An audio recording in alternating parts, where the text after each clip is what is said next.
Welcome back to the workshop. A new addition to my repertoire is this lathe. For those curious, this is an Optimum TU3008G lathe. This lathe also has the option for a milling head accessory, which I have here. Although Optimum likes to give us the impression that you're buying German quality precision equipment, this is most definitely made in China. For what I paid, I can't complain about it. However, there is some tweaking and shimming here and there to improve the precision of the lathe. So in this video, I'll be dialing in the accuracy, doing a bit of 3D printing, making a work holding plate, and fitting a modest sized milling vise to the lathe saddle.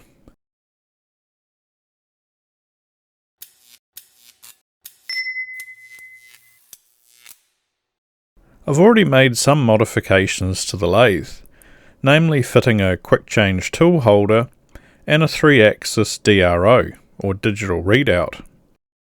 Out of the box, the manufacturer really didn't provide much in the form of work holding for milling operations. Once the tool holder is removed, your only mounting option is 2 T-slots, which really doesn't cut it. But before we get into that, I need to check that the milling head is perpendicular to the lathe saddle. To do this, I can use my dial indicator. However, currently I don't have a way of mounting it to the mill.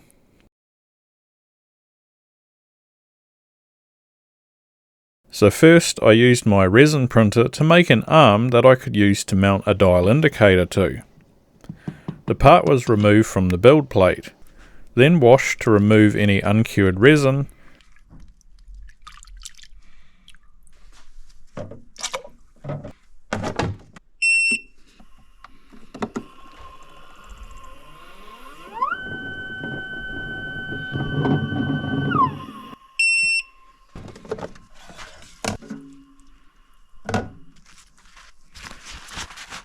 and finally cured in the UV chamber.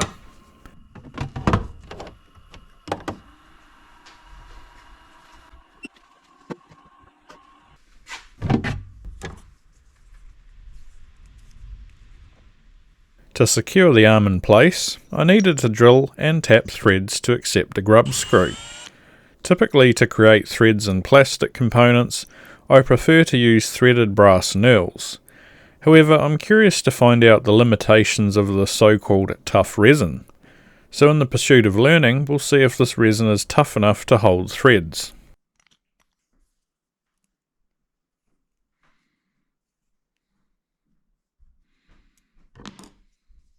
At the other end is a pocket to hold a nut,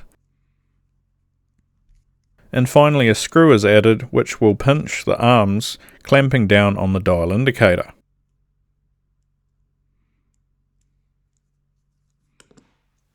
Now the arm can be attached to a length of 10mm precision ground tool steel rod.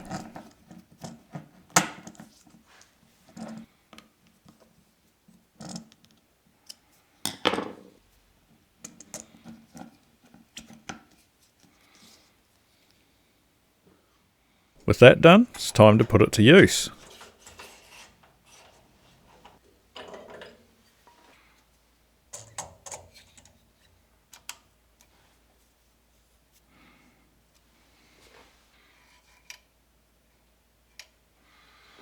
First, I'll take a measurement along the y-axis. The first reading was 1.79mm. Then I can spin the indicator 180 degrees and take a measurement at the back. If the mill is perpendicular to the lathe saddle, we should see the same 1.79mm on the second measurement. Oh dear, that's not even close. The difference between the two readings is 3.14mm. Some would say it's time to sit down and enjoy some pie. To remedy the problem, I backed off the milling head screws at the back of the machine, which allows me to slide shim stock of various thicknesses between the lathe bed and milling head. After retightening the screws, I can take another set of measurements.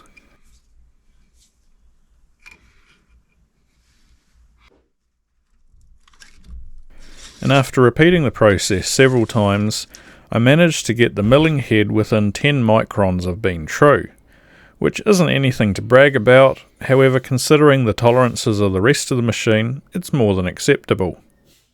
Now I had to repeat the process along the x-axis. Fortunately, this was made relatively simple since the milling head can tilt. After several adjustments, I got it within 10 microns of being true. With that done, it was time to work out a solution for mounting a milling vise. This is the vise I bought for the mill. Although it looks comically oversized for my mill, I scored it on a clearance sale, so that means it's perfectly sized to suit my mill. Unfortunately, the lathe saddle T-slots do not line up with the vise mounting holes, so I have to come up with a solution. I bought this 16mm piece of plate steel to make into a work fixture table that I can also use to mount the vise. First, I marked out a 40 by 40mm grid pattern on the plate. Then I centre punched all the holes and then spot drilled them. Now it's time to head over to the drill press and drill out the 80 holes to 8.7mm, which will be later tapped for an M10 by 1.5mm thread.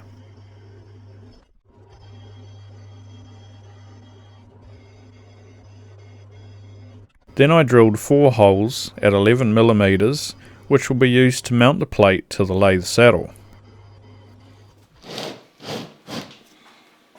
With that done, I chamfered the holes to remove any burrs.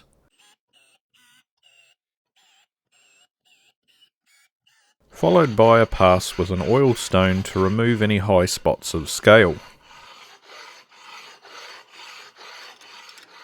Now I can remove the tool holder and attach the plate to the lathe saddle.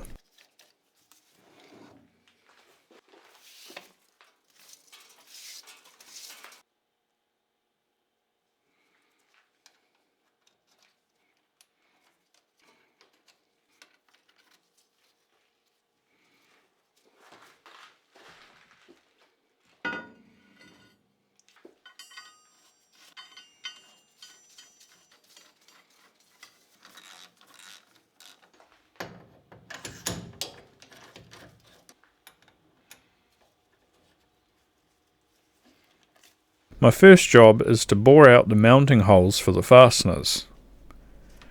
I used an edge finder to locate the edges of the hole,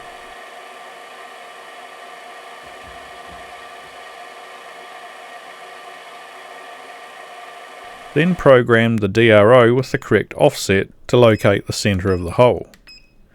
Now I can swap out the edge finder for a boring head.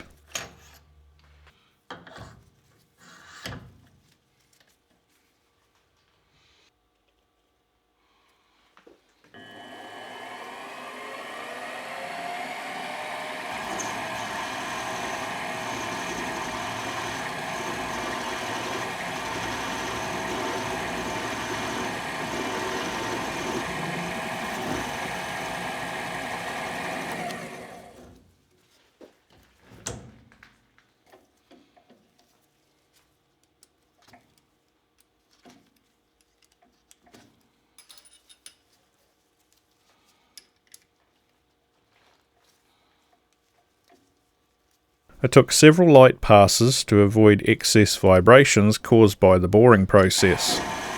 The hole was bored to roughly 18mm after several passes. With that done, the plate can be held securely to the lathe saddle with the screws mounted below the surface of the plate. Now it's time to surface the plate. In an ideal world, I would use a fly cutter. However, it's something I haven't purchased yet, so I'll have to make do with a facing mill that I have on hand. Later, when I have a fly cutter, I can do a skim pass on the plate to clean it up.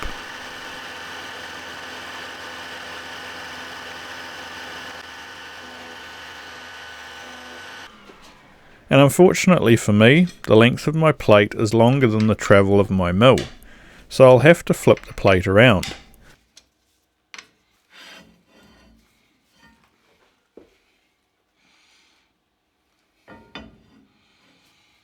This means I'll have to use my dial indicator on the surfaced area as a reference and shim the plate to adjust for any error. After milling all the areas I could reach, I was left with two opposite corners that required more repositioning. This means I'd have to reposition the plate for a skim pass 4 more times.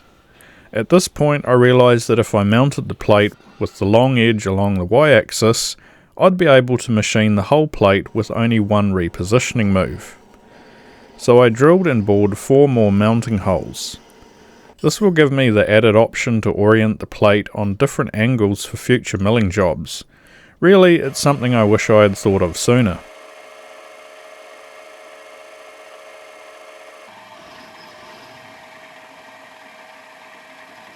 During the boring operation, the plate started to vibrate back and forth.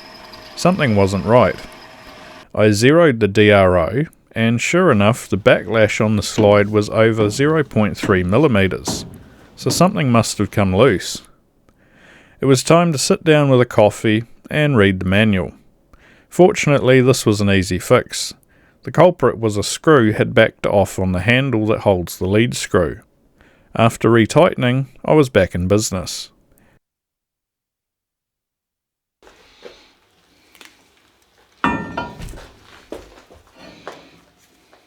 Now I could take a final pass on the plate to clean up the surface.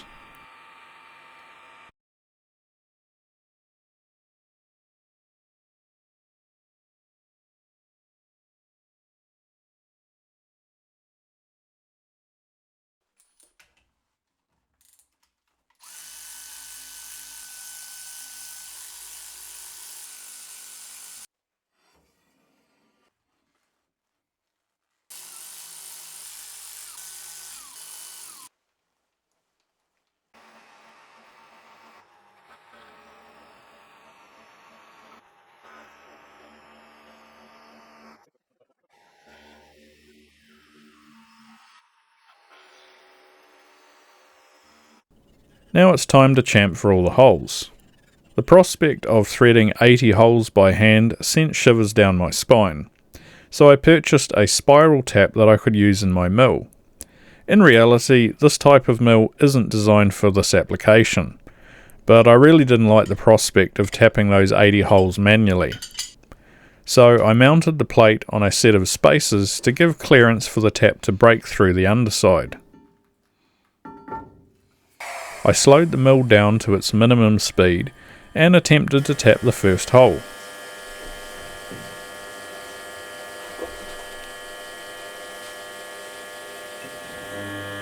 And that's about what I expected. At its slowest speed, the motor produces very little torque, so little that threading the hole stalled the motor. So I had to finish threading the hole by turning the chuck manually. With the potential of tapping the remaining 79 holes by hand nipping at my heels, I decided to increase the motor speed. The pucker factor also increased with every additional RPM. However, after a few holes I found a rhythm and smashed out threading all the holes in no time.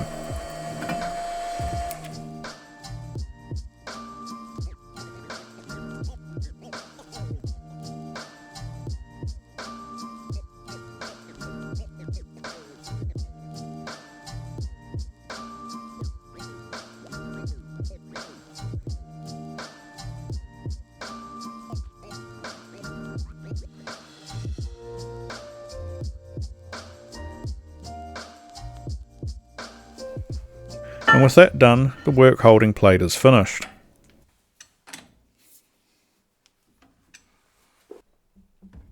The vise can be mounted between any 5 holes on the plate. However, the slots on the vise are 18mm wide and I'm using 10mm fasteners, so I'm going to have to machine a set of bosses. I bought some salvage 38mm round stock a while ago, which should do nicely. I cut off the required length on the bandsaw, then it's over to the lathe.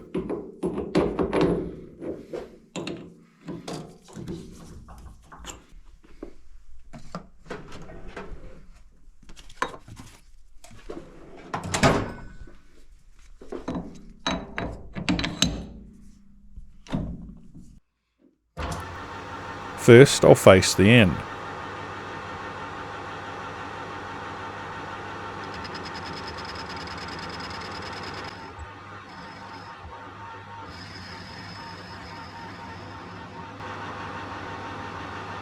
Now I can turn down the stock to 34mm, which is the widest feature on the boss.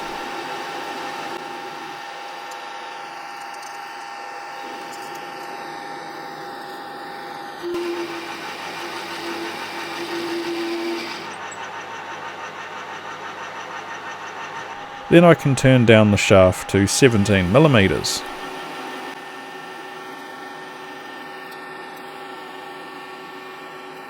Then I'll spot drill the end and come in with an 11mm drill bit. The boss can be parted from the rest of the stock, then rechucked for the final operation.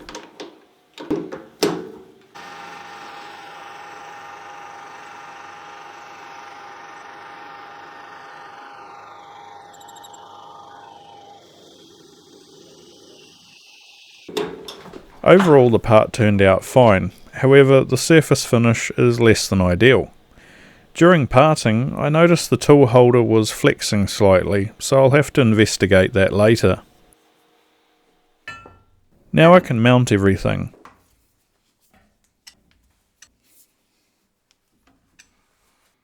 The 40x40mm grid gives me plenty of options for work holding.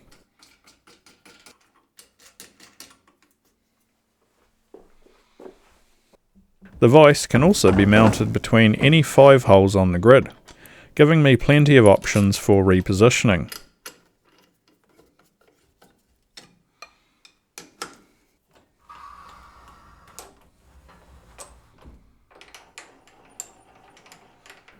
And that about wraps it up for this video, but I couldn't finish the video without milling something.